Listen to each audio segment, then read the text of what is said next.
on voit pas la vie en couleur, mais en noir et blanc pour notre plus grand plaisir. C'est à l'espace Paul Courboulet au Mans, Objectif Image 72, la grande expo en noir et blanc. Hervé Bourget, bonsoir. Bonsoir. Oui. Vous êtes le secrétaire du club Objectif Image 72 et Lilian Guibert, bonsoir. Bonsoir. Vous êtes aussi un des administrateurs du club et vous organisez donc ce grand temps fort de l'année, cette exposition à la salle Paul Courboulet, donc en plein centre-ville du Mans, avec cette thématique du noir et blanc.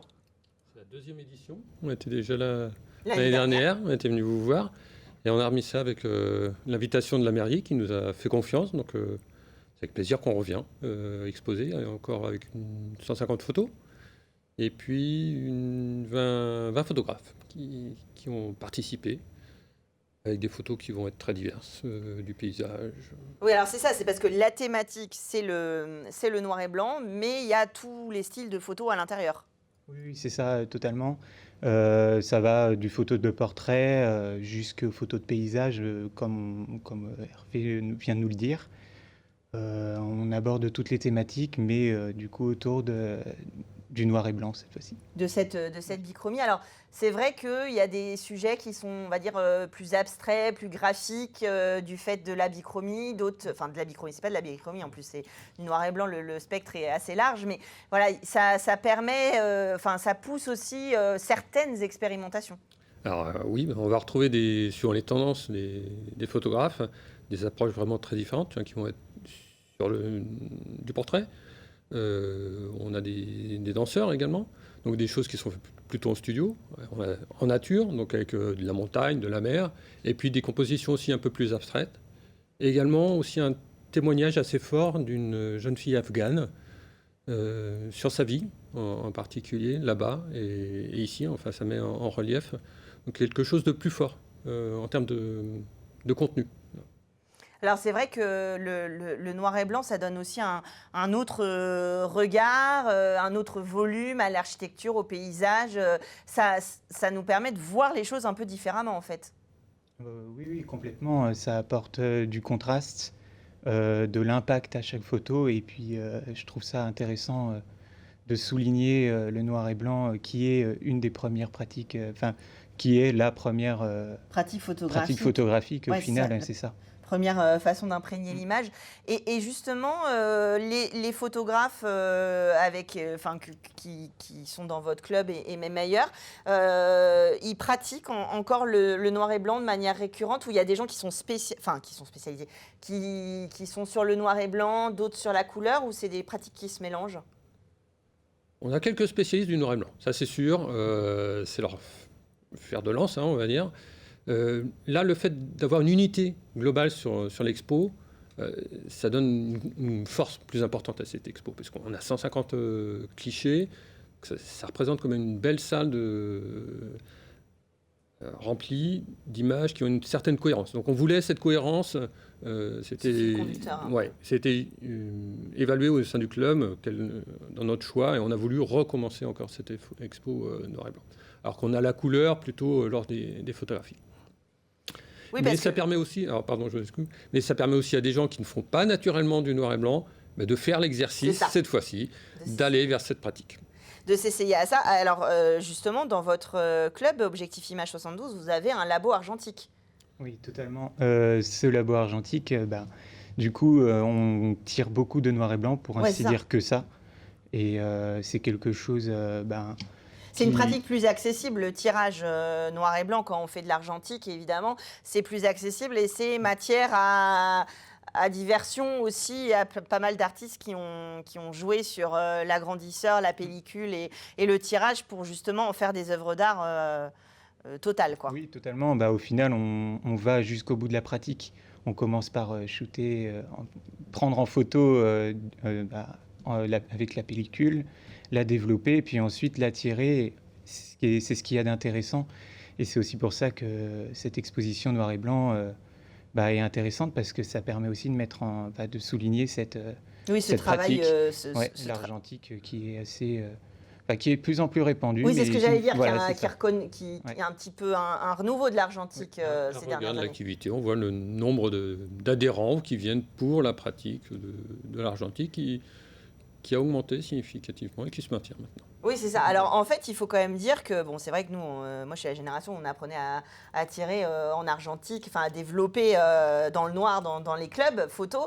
Ça nous aide aussi potentiellement dans la pratique sur des logiciels. Finalement, c'est la même terminologie. Il y a des effets qui font du lien entre le logiciel type Photoshop aujourd'hui et la pratique manuelle. Bah, c'est exactement la même chose, hein, pour ainsi dire. Maintenant, tous les logiciels sont inspirés de ce qu'on fait manuellement.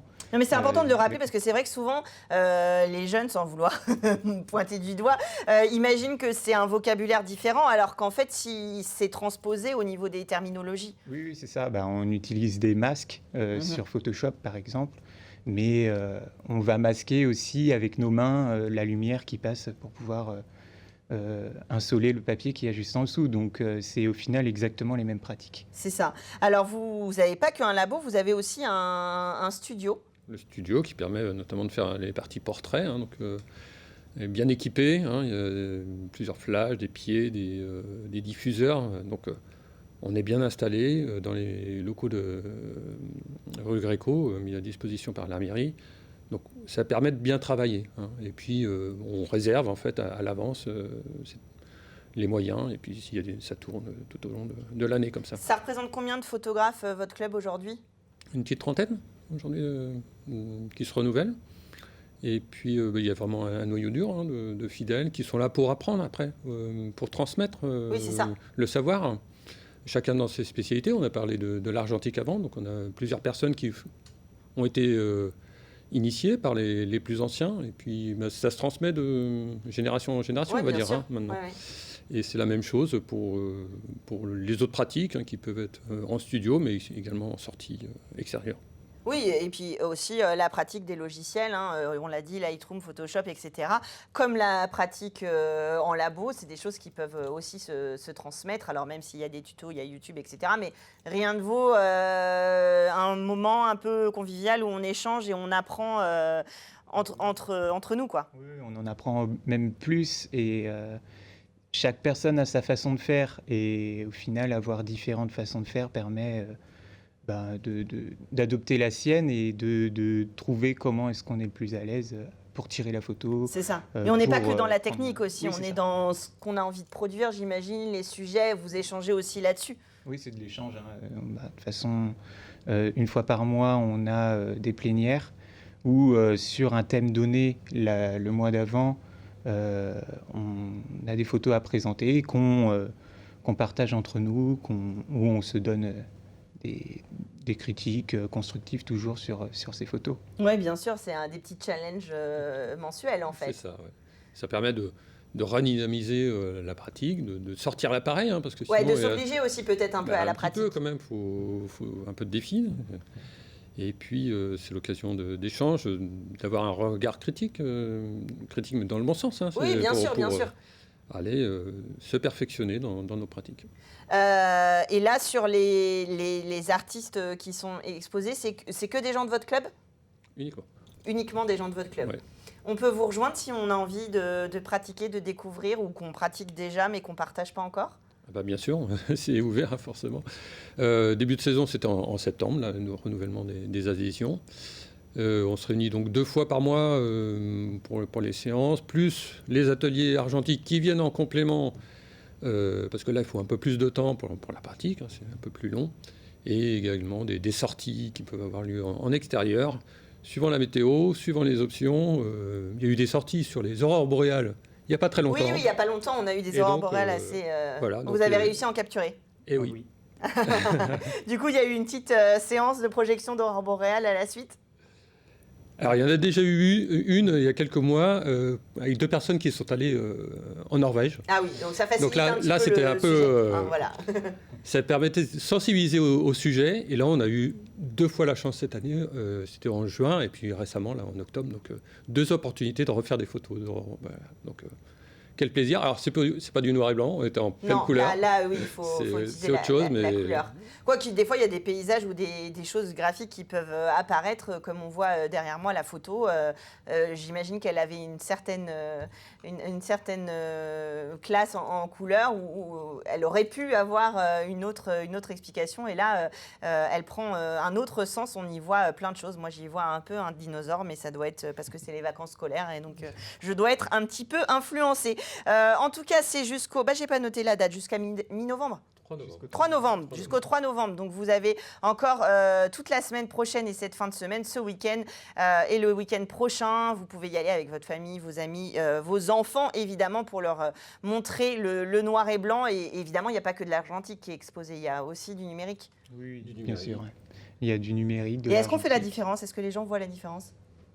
Il faut vraiment avoir l'œil pour pouvoir voir la différence. Il y a une petite différence quand même. Oui. Il y a un petit challenge à avoir justement avec vos enfants. Vous pouvez leur montrer cela et découvrir, si vous aimez l'image et la photographie, rejoindre pourquoi pas Objectif Image 72. Merci à vous d'être venus sur le plateau. Merci. Et puis à l'année prochaine pour une exposition en noir et blanc ou pas?